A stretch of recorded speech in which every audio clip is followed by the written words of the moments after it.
Hello everyone welcome to my channel बंधुगण देखु आज आम ओडिशार बुक एंड अथर बाबद देखा कारण जो सिलेक्ट कर निश्चित रूप से आम जो आरआई एआरआई अमीन यो एग्जाम होबार अच्छी आमर से निश्चय ये आसोला तो निश्चित रूप से वीडियो को देखूँ जदि भल लगे निश्चित लाइक करेंगे शेयर करेंगे और सब्सक्राइब करेंगे बिल्कुल भी भूलें है देखो चलो स्टार्ट करवा गीता गोविंद किए लिखी जयदेव है ये निश्चित रूप आसीपारे ए भर है ओडिया महाभारत सारला दास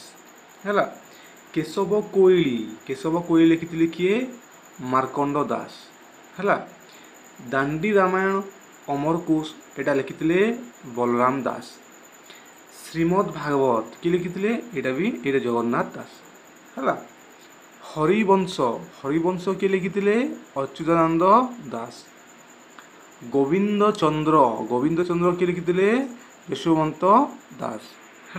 माने सबू दास दास दास दास देखते है नृसिंह पुराण किए लिखी पीताम्बर दास है रुक्मिणी विवाह किए लिखी कार्तिक दास रघुनाथ विलास किए लिखी धनंजय भंज है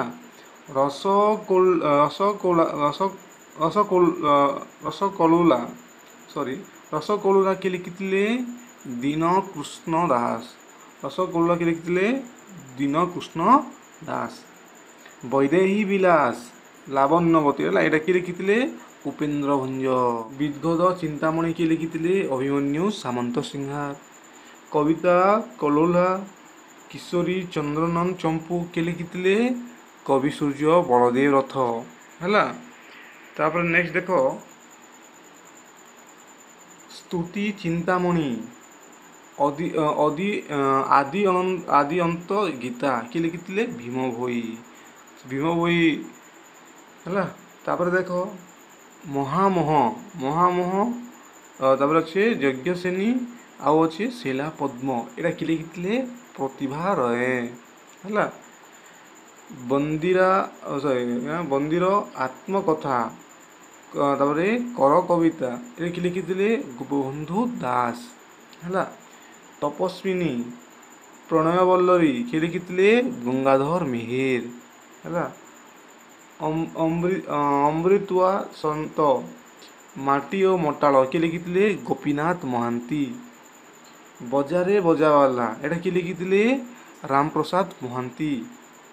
श्री राधा अनेक कोठरी तापर यहाँ अच्छे आमर सप्तमा ऋतु किए लिखी आमर रमाकांत रथ है आगु देख तापर आसला बेलुगला उदी किए लिखी यहाँ आमर महेश्वर महांती झुमुका के लिखी रामकृष्ण नंद तापर अच्छे आर दृश्य यहाँ किए लिखी आमर सीताकांत महापात्र अश्वमेधी घोड़ा किए लिखी यहाँ विभूति पट्टनायक है तापर अच्छे अमावास्यार चंद्र किए लिखी गोपीनाथ दास भूल किए लिखी नित्यानंद महापात्र है तापर देख पृथ्वीर तीरे किए लिखी देवराज लेंक बाजी राउत आसीगला बाजी राउत तापर आमर पांडुलिपि किए लिखी सचिदानंद राउत राय है तापर देख बृहत श्रीशल इतिहास किए लिखी रामचंद्र मल्लिक अंधगाली किए लिखी आमर अखिल मोहन पट्टनायक तापर देख आमर जो रहा बण राइजर कथा यहाँ किए लिखी मनोरमा महापात्र यही भितरु निश्चित गोटे ना गोटे क्वेश्चन आसब देखने है ठीक अच्छी भलसे पढ़ आरआई एग्जाम देव।